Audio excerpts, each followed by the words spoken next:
En la unidad de trabajo 6 vamos a enfrentarnos sobre todo con aspectos relativos al lenguaje de programación Rapid. Ya sabemos un poco cómo va el Robot Studio, como programa para configurar equipos robóticos de ABB y simular programas. Vamos a ver aquí un poco de lo que sería el lenguaje, algunos aspectos del lenguaje. Sería un tema muy amplio para tratarlo con detalle, entonces vamos a tratar aspectos puntuales y sobre todo que tienen que ver con las prácticas que se plantean en esta unidad. El Rapid es un lenguaje de alto nivel que está estructurado es un lenguaje estructurado de alto nivel y está formado por un programa que a su vez está formado por módulos y cada módulo está formado a su vez por rutinas. Un poco esa es la jerarquía de los programas. Y cuando nosotros configuramos un equipo y tal, en el ABB lo llama tarea, pero en realidad es un programa, todo el conjunto. Dentro del programa estarían los módulos que nosotros queramos programar. Dentro de esos módulos hay uno que se llama módulo principal. Y dentro de cada módulo hay rutinas, que nosotros podemos programar rutinas o subprogramas, se llaman también. Dentro del módulo principal hay una rutina que se llama rutina main, que es la que cuando yo digo que un programa arranque, se inicia esa rutina, el main, y desde ahí ya se puede ejecutar todo el programa en esa rutina o llamar a otros programas, a otros módulos, etcétera. Entonces un poco esa sería la estructura. Muy similar a otros lenguajes de programación estructurado como el BASIC, el Pascal, el C. Un programa, ya sabemos que es una secuencia de instrucciones que controlan el robot y consta de tres partes básicamente. Una rutina principal, un main, un conjunto de subrutinas y los datos de programa. Normalmente vienen a estar puestos en el encabezamiento. Bueno, está formado, ya digo, por datos también de programas que están en el encabezamiento y se definen ahí los datos. Los datos, posiciones, valores numéricos, sistemas de coordenadas, herramientas y demás. Está estructurado a dos niveles, ya digo, como hemos señalado antes, por una parte están los módulos y dentro de estas están las rutinas y las funciones. El módulo tiene un encabezado que puede estar formado por diferentes datos y rutinas, y luego el módulo principal, uno de los módulos, el principal, tiene un procedimiento global de entrada que se llama main, que es el que se ejecuta cuando hacemos arrancar un programa. Luego también existen unos módulos de sistema, donde se define el sistema, datos y rutinas del sistema, como por ejemplo las herramientas. Cuando yo configuro una herramienta, se generan ahí esos datos de herramientas sin que yo lo meta de una manera consciente, literalmente, sencillamente configuro la herramienta y ya se crean esos datos dentro de esa rutina de servicio. ¿Cómo se declara un módulo? Pues con esa estructura. Es un lenguaje que tiene texto de encabezado y luego texto de final. Por ejemplo, módule en módule. Módule en módule, todo lo que viene ahí pertenece a ese módulo. En la declaración hay que poner el nombre del módulo y opcionalmente una lista de atributos que se señalan ahí.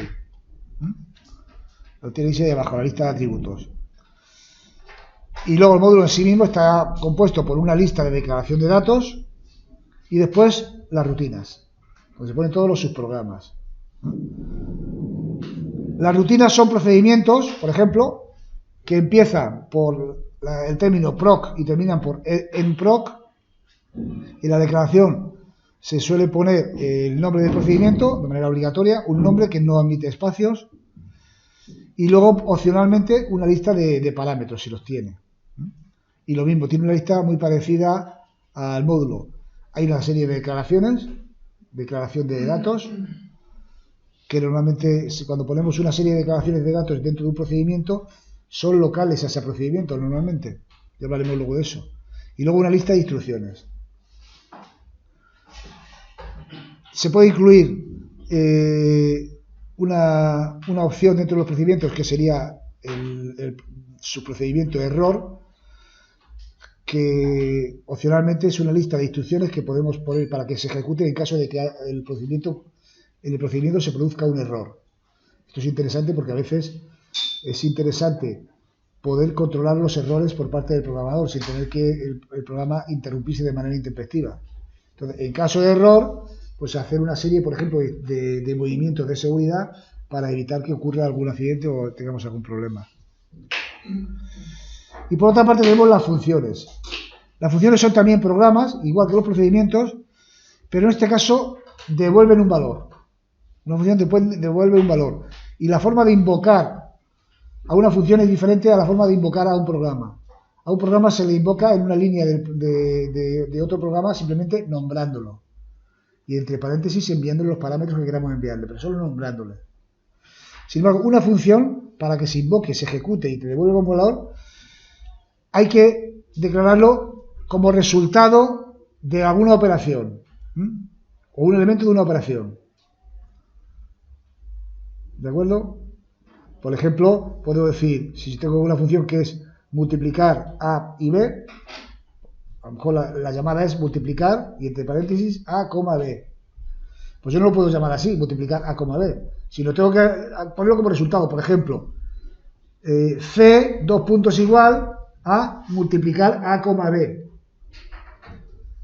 Entonces sí, porque entonces se va a ejecutar el valor, esa función, y el resultado de esa función que va a devolver un valor se le asigna a la variable C. ¿Vale? Esa es la diferencia entre un programa, un procedimiento y una función. No en Robot Studio solamente, sino en cualquier lenguaje de programación. ¿Se parecen en qué? En que tiene cosas que se ejecutan. Se les llama y tiene cosas que se ejecutan. El procedimiento no devuelve nada y por lo tanto para invocarlo solamente hace falta nombrarlo. Y una función devuelve siempre un valor y para que se ejecute hay que invocarlo dentro de una función o como resultado de un cálculo. Por ejemplo, f, dos puntos igual a multiplicar a, b más 32, por ejemplo. Entonces, hace el producto de multiplicar a por b, se lo suma a 32 y lo asigna a la variable f. Eso es lo que sería una función. Y se declara de una forma muy parecida, fund en fund, pero tiene dentro de esa función una instrucción que no tiene procedimiento, que es la instrucción return. La instrucción return es la instrucción donde se señala el valor que se devuelve. ¿De acuerdo? Por ejemplo, dentro de esa función que os he dicho yo, multiplicar a, b, pues la función sería tan sencillo como primera instrucción, S, por ejemplo, dos puntos igual a por b. Y luego poner return S. Retornar el valor. ¿Vale? Entonces, return, las funciones tienen la instrucción return. Los procedimientos no tienen la instrucción return. Porque return lo que hace es donde ponemos el valor o los valores que se devuelven. Hay veces que a lo mejor una función puede devolver un conjunto de parámetros. Y también tiene la opción de poner una lista de instrucciones en caso de error, para el control de errores. Esa diferencia entre procedimiento y función. Y ya digo, lo que se parece es que son instrucciones, en ambos se pueden meter instrucciones que se ejecuten. La función devuelve un dato, el procedimiento no devuelve un dato, en la forma de invocarlo también hay diferencia, y también que una función tiene la instrucción return. Existe también otro tipo de rutinas, aparte de los procedimientos y las funciones, que son las interrupciones. Una interrupción son una serie es un programa que se ejecuta sin tener que llamarlo expresamente, simplemente en el momento que haya algún evento, por ejemplo una parada de emergencia. Si hay un evento, se ejecuta, aunque estemos en cualquier parte del programa. Y eso se llaman interrupciones. En Robot Studio, en Rapid, se denominan se le invoca con el nombre trap. Trap, nombre de trap. Y la estructura es la misma. Lista de declaraciones, lista de instrucciones, control de errores y en trap. ¿De acuerdo? ¿Diferencias con respecto de procedimientos? Pues simplemente que no hace falta invocarlos. Solamente cuando ocurre el evento en cuestión, el trap se ejecuta, estemos donde estemos. Por lo demás se parece mucho al procedimiento en la forma de ejecutarse y la forma de las listas que tiene, que no tiene return y demás. Entonces son esas tres las rutinas que hay: procedimientos, funciones e interrupciones. Aquí tenemos una estructura típica de podría ser un programa, donde tenemos el nombre del módulo, el nombre del módulo, por ejemplo, donde tenemos el módulo principal, o puede haber más módulos. Dentro del módulo principal, que hay una serie de declaraciones, como pone aquí, una rutina principal, que es proc main, y luego la serie de rutinas o subprogramas que nosotros queramos poner, o procedimientos. ¿De acuerdo? Eso es lo que tiene el módulo principal. Los otros módulos son iguales, solo que no tienen el procedimiento main. ¿Ves la diferencia? ¿Por qué estructurar un programa de esta forma y no meterlo todo en lo mismo? Pues realmente por una mera cuestión de organización. ¿Vale? En el módulo principal pueden estar tareas globales a todo el programa, y luego podemos tener un módulo, por ejemplo, de coger pieza o de manipular pieza. Otro módulo dependiendo del programa que sea, los módulos se plantean para hacer trabajos específicos dentro del programa general. Para eso se organiza en módulos. Y las rutinas, bueno, porque se pueden llamar varias veces las rutinas o con distintos parámetros y demás. Tenéis ahí la rutina principal y las otras rutinas. Elementos básicos de los programas. Identificadores son los nombres que damos a las cosas, variables, procedimientos y demás. Por ejemplo, ahí podemos dar nombre de módulo, veis lo que está en cursiva serían los identificadores. Nombre de módulo, nombre de rutina, nombre de dato, nombre de etiqueta. ¿Vale? En este caso no se admiten espacios. El primer carácter siempre tiene que ser una letra. La longitud máxima tiene que ser 16 caracteres y se diferencia entre mayúsculas y minúsculas. ¿Vale? No es lo mismo nombre módulo, tal y como está escrito aquí, que nombre módulo con la primera mayúscula, con alguna de estas letras de mayúsculas. Y luego tiene una serie de palabras reservadas que no podemos utilizar como identificadores, que son los que tenéis ahí. Forman parte del lenguaje de programación. Todo eso son palabras reservadas. Si lo queréis poner como nombre de un procedimiento, de un identificador, una variable o lo que sea, no os va a dejar.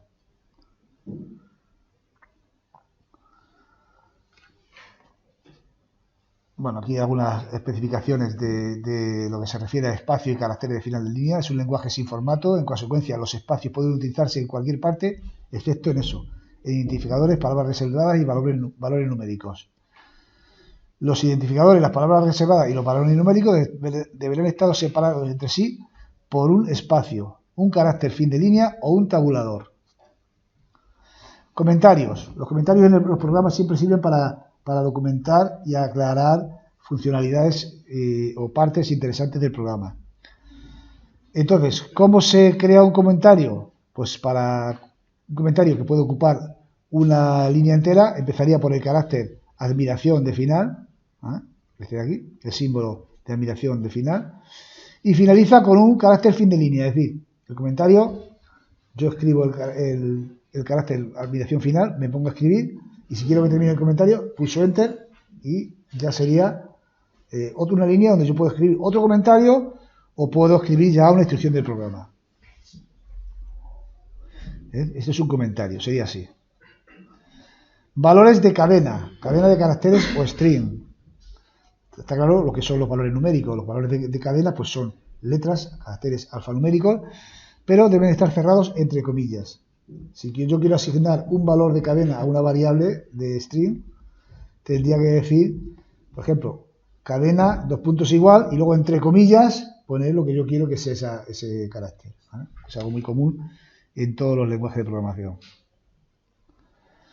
Los datos. ¿Cómo se clasifican los datos? Esto ya lo hemos visto anteriormente, pero vamos a concretar de qué manera sintáctica lo trabaja el Robot Studio, o sea, el Rapid.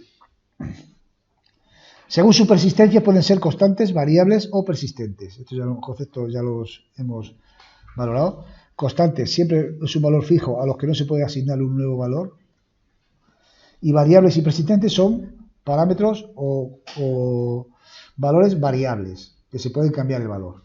La diferencia entre variable y persistente es que la variable se inicializa cada vez que inicializamos el programa y el persistente se mantiene el valor de una inicialización del programa a otra.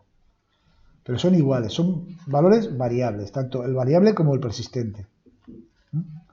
Y ya digo, la diferencia es que yo doy run, por ejemplo, y si la variable v empieza con el valor 7, se ejecuta, termina el valor en el valor 51. Si termina el programa, cuando vuelvo a ejecutar otra vez el programa, empieza otra vez en el valor 7. Pero si la variable v fuera persistente, al terminar el programa, cuando le ejecute otra vez, sigue con el valor 51. ¿Vale? Esa es la diferencia, pero son las dos variables. Yo creo que se diferencian con respecto de las constantes. También se pueden diferenciar según la cantidad de memoria, según la longitud o según el tamaño, en valores atómicos o simples. Esto también lo hemos visto ya en la unidad 3.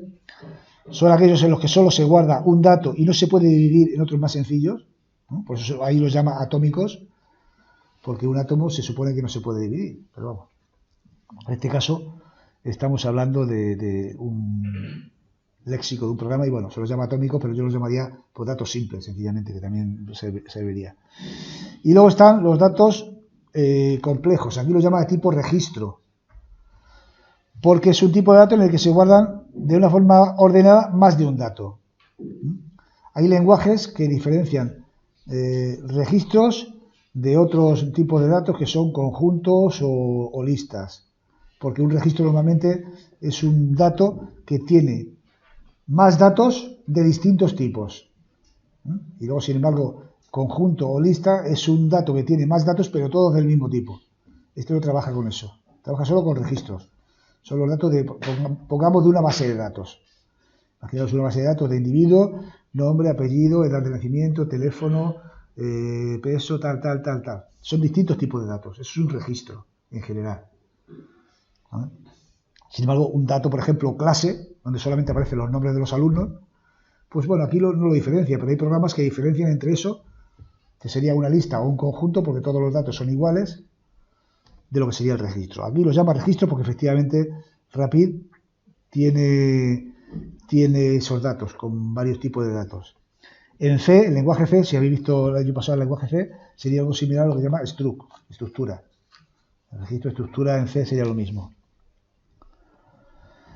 Y luego, según el ámbito o la visibilidad de un dato, puede ser local o global. El ámbito local solo puede acceder a ese dato el procedimiento en el que es declarado. Si un dato es declarado en el procedimiento, por ejemplo, 1, ¿no?, y es local, no puede ser visto desde el procedimiento principal, desde el módulo main, por ejemplo, porque es local ese procedimiento. ¿Vale?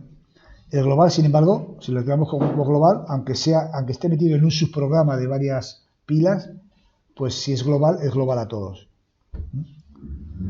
Lo que define un estilo de programación elegante es declarar locales los datos que pertenecen a un subprocedimiento y globales los que están por encima, normalmente, para que el de dentro sí que pueda leerlo de fuera, pero el de fuera no pueda leerlo de dentro. Concretemos, tipo de datos atómicos que utiliza Rapid. Numéricos, aquí en general, no distingue entre enteros, reales, numéricos, num, un número, ¿vale? Entonces se declara así, var, por ejemplo, suele ser una variable, num, tipo, y luego el identificador. En la declaración también se puede asignar valor de inicio. Por eso en la declaración, no solamente declaración, sino también la primera asignación puede ser. Var, num, flujo, 2 puntos igual a 0. Se inicializa con el valor 0. Te digo que es valor numérico que puede ser entero, real, positivo, negativo, ¿vale? Incluso en notación científica. Variables booleanas. Valores lógicos. Se usa para designar valores lógicos, verdadero o falso. Los valores posibles de una variable bool es true o false. Y así se identifican. ¿Vale? Si yo quiero utilizar una variable bool en un if, por ejemplo, y variable igual a true, entonces está, ¿vale? En realidad no, sería, si es una variable lógica dentro de un if, sería simplemente si variable. No hace falta decir true, porque si queremos decir false, sí, sería si no variable, if not variable. Por ejemplo, para asignar inicial una variable bool, abrir dos puntos igual a true. Y luego yo puedo juntar, o sea, puedo asignar valores. Por ejemplo, en una instrucción, abrir dos puntos igual a false. O bien, como es una variable lógica, pues decir que es igual a otra operación lógica. Esto es una operación lógica, que puede ser cierto o falso, que es si la variable reg1, que se puede ser una variable numérica, es mayor que 1. Y esto puede ser verdad o puede ser mentira, puede ser true o puede ser false. Entonces, el valor de esto se le asigna a la variable. Y variables string o variables de cadena. Aquí lo considera como una variable atómica. Hay programas en los que un string no tiene por qué ser una variable atómica porque se puede descomponer. Aquí supuestamente no se puede descomponer la variable string. Y se declara así.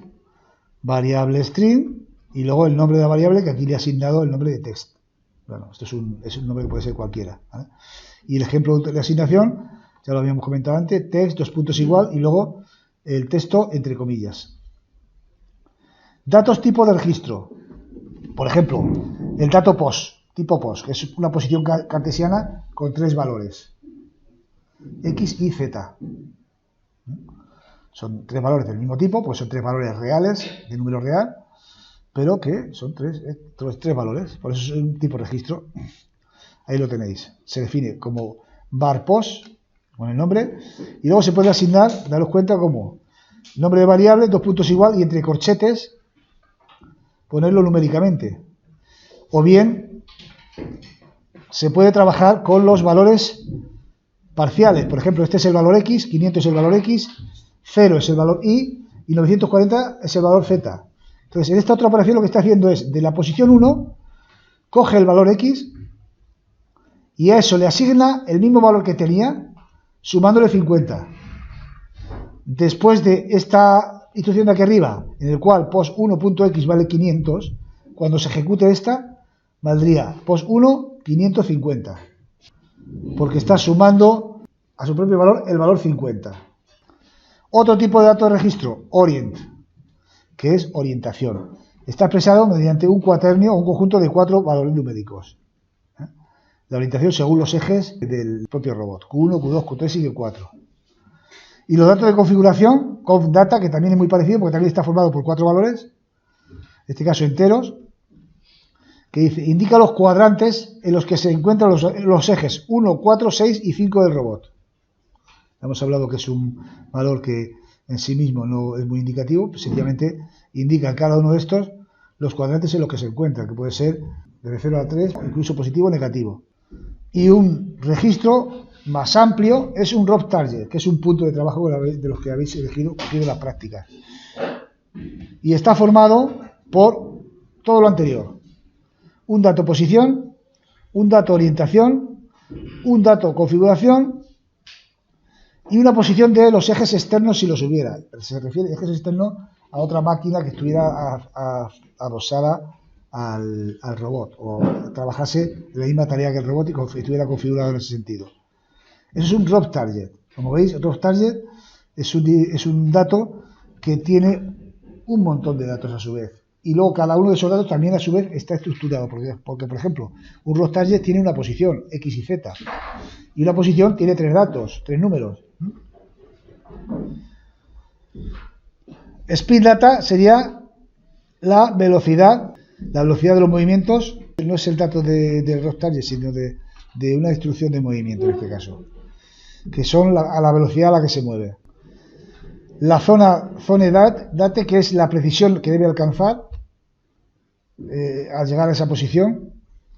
Si ponemos find, tiene que llegar justamente a esa posición. Y luego, si ponemos Z10, 20, 50, etcétera, indica los milímetros o el radio en milímetros a la que podemos llegar cerca de esa posición. Cuanto mayor sea, menor es la precisión. El dato herramienta, que también formaría parte de la instrucción de movimiento, que es donde se indica la herramienta que va a utilizar el robot. Va bien la herramienta a la que se refiere esa posición, ese rob target. cuando cogemos una posición en concreto, que al coger una posición con el flex pendant, ya ahí tenemos que indicar la herramienta con la cual vamos a coger la posición, para que coja todas las referencias.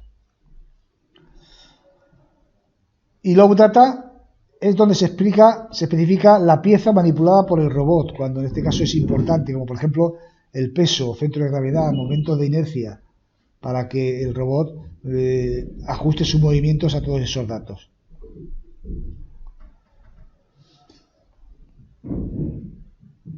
La variable y constante rapid se denominan datos, bueno, lo hemos comentado. Definición de un dato. Para definir un dato hay que definir el alcance, su persistencia y su tipo. Por ejemplo, estamos definiendo una variable local de tipo POS y que se llama posición robot. Alcance, persistencia, alcance sería local, persistencia sería var y tipo sería POS. Lo tenéis ahí. Y luego, por supuesto, el nombre del dato, el identificador. Asignación de valores a los datos. Pues, por ejemplo, aquí, si es un dato de posición, ya lo hemos visto antes. Entre corchetes ponemos los 3 números. Si queremos que se inicialice la posición 0, sería esto. Las expresiones que se utilizan para evaluar un valor y así poder asignarlo a una variable o utilizarlo como argumento de una instrucción o de una rutina, según el tipo de valor, devuelven la expresión. Se distinguen dos tipos. Las expresiones pueden ser aritméticas, donde devuelven un valor numérico, si operan con variables tipo numérico, o una cadena, si operan con caracteres, y utilizan los parámetros, los operadores aritméticos, por, más, menos, div, la barra de división, div, que sería la división entera, es decir, sin decimales, y mod, que es una operación que devuelve el resto de una división entre dos números. Por ejemplo, si yo divido 5 entre 2, ¿vale? Pues me devolvería de resto 1. Si yo digo mod 5 mod 2, 5 mod 2 sería el resto de dividir 5 entre 2. 5 entre 2 cabe a 2 y me sobra 1, por lo tanto sería 1. Ahí tenéis los ejemplos. Fijaros cómo se pueden sumar cadenas, ¿eh? Las cadenas básicamente lo que se puede hacer es sumar, no podemos multiplicar, ni dividir, ni restar, solo sumar cadenas. In más put sería input. Operaciones lógicas. Devuelven un valor lógico y utilizan los operadores lógicos que ya conocemos. En este caso, valores de comparación o valores de asociación de esas operaciones, and, or, not, sor. Son las operaciones lógicas que tenemos. Y los valores de comparación siempre también es una operación lógica. Es decir, 5 menor que 3 es una operación lógica que en sí mismo es falso. 5 mayor que 3 es una operación lógica que es verdadero. Hay que distinguir y diferenciar lo que es el signo igual, que veis aquí, del símbolo de asignación, 2 puntos igual. Es importante porque a veces nos confundimos y nos lleva a confusión. El mayor que y el menor que o distinto no. Pero cuando ponemos igual, nos lleva a confusión. Si yo digo A igual B, estoy haciendo una afirmación lógica, que es saber si es verdad, que puede ser verdad o mentira, que A es igual a B. ¿Vale? Ahora, si yo digo A, 2 puntos, igual B, estoy haciendo una operación de asignación aritmética, que es asignar el valor B a la variable A. Hay que diferenciar eso. Ahí lo tenéis. Algunos ejemplos.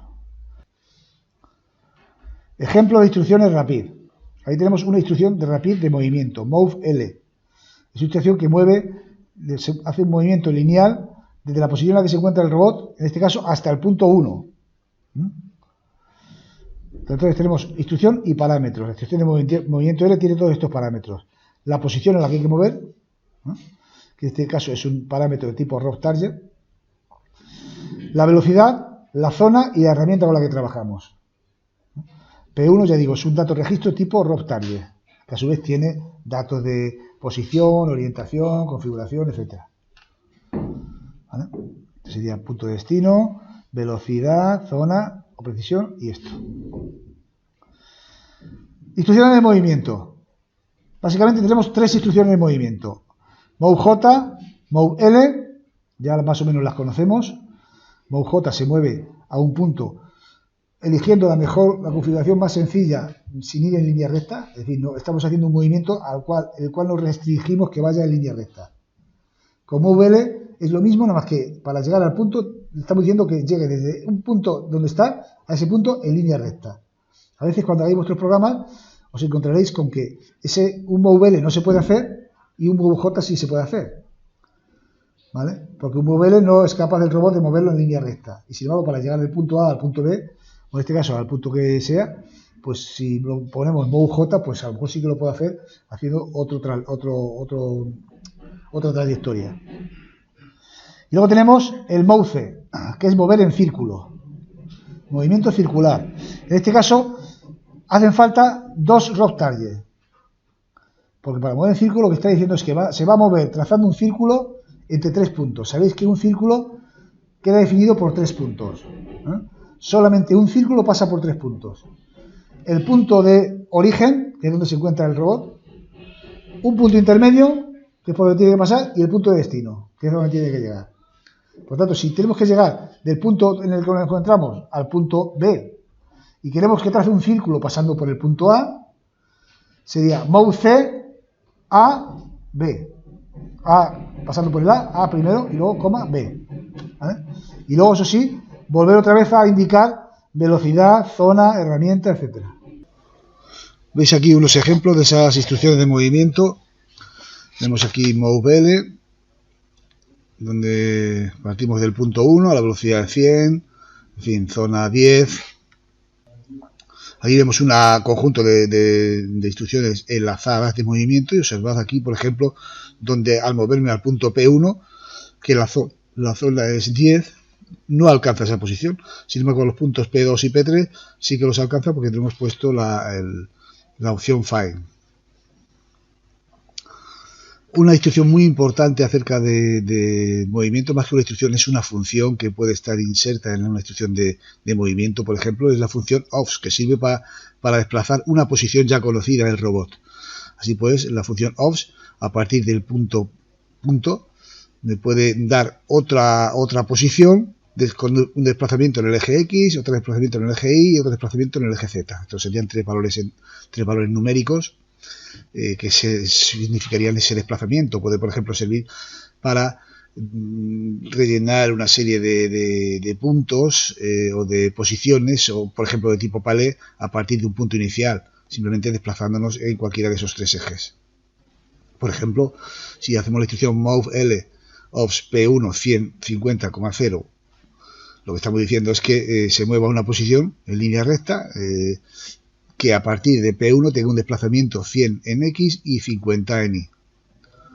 Pues sería el punto de arranque, el desplazamiento en X, y tendríamos ahí el desplazamiento en Y. Y el desplazamiento en Z, que en este caso es 0. Por ejemplo, suponer que tenemos estos cuatro puntos, P1, P2, P3, P4, con ese desplazamiento tanto en el eje X como en el eje Y. Pues, por ejemplo, podemos recorrer ese rectángulo con estas instrucciones. A partir del punto P1 nos moveríamos al punto P1. El siguiente sería un movimiento con un desplazamiento del punto P1 100 milímetros en el eje X, como podéis ver ahí. Otro desplazamiento a partir del punto 1 que tenga 100 milímetros en el eje X y 50 en el eje Y, con lo cual nos iríamos al punto P3. Otro movimiento de desplazamiento desde el punto P1 con un desplazamiento exclusivamente de 50 en el eje Y, con el cual nos iríamos luego a P4, y luego si queremos cerrar el rectángulo, pues sería movimiento a P1. Es una función muy utilizada en instrucciones de movimiento cuando los movimientos son regulares a partir de determinado punto. Instrucciones de manejo de entradas y salidas. Algunas de estas ya las hemos conocido, como por ejemplo la instrucción SET, que pone a uno una señal de salida, una señal digital, en este caso. La función RESET, que sirve para desactivar una señal digital, la pone a 0. Y luego tenemos la instrucción genérica, de tipo genérico, que es setDO, que simplemente sirve para asignar un valor a una salida digital. En este caso, podríamos asignar el valor 1 o el valor 0. Por ejemplo, setDO señal 0 sería reset señal. y setDO señal 1 sería como set señal. Lectura de entradas y salidas, en este caso las entradas solamente las podríamos leer, sería por tanto DI de entrada digital de input, y entre paréntesis sería el nombre de la señal. Aquí tendríamos una lectura de la señal de entrada DI1 o incluso una lectura de la señal de salida de output 2, en este caso, que sería una lectura de la señal de salida 2. Tenemos también una instrucción muy interesante que es WaitDI, que simplemente espera hasta que una señal tome un valor determinado. Digamos que el flujo del programa llega hasta ahí y ahí se queda esperando, wait, esperar, hasta que la señal de entrada DI tenga el valor 1. Digamos que esto en nuestro diagrama de flujo sería como un rombo de decisión, de manera que al llegar a ese rombo nos estamos preguntando si la señal de I es igual a 1. Si es igual a 1 la señal de I, continuaría la decisión, y si no es igual a 1, pues seguiría, digamos que la salida no de ese rombo volvería otra vez a la entrada. Entonces estaría ahí una especie de bucle permanente o en espera hasta que la señal de I valga 1. Y luego también estaría una instrucción simplemente de esperar un tiempo, wait time, que espera un determinado tiempo. Al llegar el flujo del programa a esa instrucción, simplemente espera el tiempo que le tengamos indicado. Instrucciones de control de flujo de ejecución, en este caso son las habituales. Normalmente, bueno, pues aquí vamos a ver tres tipos de bucles. En este caso, el bucle for en for, que repite una sección de un programa un número fijo de veces, según una variable que va evolucionando en función desde un valor inicial, VI, hasta un valor final. Va evolucionando de 1 en 1, es una variable entera. Va evolucionando de 1 en 1, o bien según un incremento que nosotros podemos configurar con la parte de la instrucción STIP. Desde el valor inicial hasta el valor final, el contador va tomando valores y cuando llega el contador a valor final se sale del bucle. Entre tanto, está ejecutando las instrucciones que contiene esta instrucción. El bucle while. En while, pues es también efectivamente un bucle. En este caso no se repite un número concreto de veces, sino se repite mientras que se cumpla una condición. Mientras que la condición se cumple, se ejecutan las instrucciones que contiene el bucle. Cuando deja de cumplirse la condición, digamos que saldríamos del bucle. En este caso, si la condición no se cumple ni siquiera a la entrada, pues el bucle no se ejecuta ni una sola vez. Tenemos también la instrucción de goTo, salto incondicional a una determinada instrucción. Entonces nosotros tenemos que poner en un punto determinado del programa una etiqueta, y esa etiqueta pues va a ser como una especie de marca cuando lleguemos a una instrucción que ponga goto etiqueta, que nos mande a esa etiqueta, que puede tener el nombre que sea, pues entonces se producirá un salto a ese punto de trabajo, se producirá un salto a esa etiqueta. La instrucción if then else end if, que ya es conocida de otros lenguajes de programación que hemos ejecutado, ejecuta un conjunto de instrucciones solo si se cumple una determinada condición. Así la estructura sería esta, de manera que si se cumple la condición, entonces se ejecutan las instrucciones que se señalan a continuación. Tiene la opción de incluir una particularidad de que si no se cumple esa condición, se ejecuten otras instrucciones. La opción else es eso, es opcional. Se puede poner o se puede no poner si se desea. La instrucción case, pues también es una instrucción condicional, de ejecución condicional, parecida a if, con la diferencia de que, bueno, aquí se evalúa una variable, no una condición, se evalúa un dato, y según el valor de ese dato se ejecutan unas u otras instrucciones. Así la estructura sería esta, empieza con la palabra test, a continuación el dato que se va a estimar, que se va a valorar, y los distintos casos de que se cumpla una serie de valores o un valor, se ejecutará una rutina o una serie de instrucciones, y si se ejecutan otros valores, pues si se cumplen otros valores, pues se ejecutarán otras rutinas, otras instrucciones. Esta instrucción incluye también, por último, el caso default, que serían los valores que no hayamos contemplado en los casos anteriores. Entonces, en ese caso, se ejecutarían otra serie de instrucciones. Bueno, y con esto llegamos al final de la sesión de hoy.